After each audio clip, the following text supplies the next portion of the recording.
رجعتوا دراري، وصلنا لهذا الحد. وصلنا لاش؟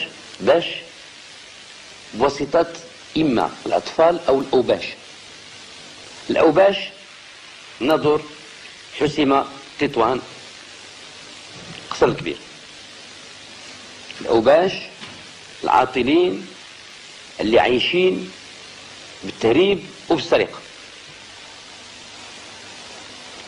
واستعملوا في مراكش كما هو الشأن عند جميع المشاغبين، استعملوا الدراري الصغار هما الاولين زيدوهم في المظاهر. ايوا سيدي انا تنقول لكم دوك الاوباش راه مشاو للحبس،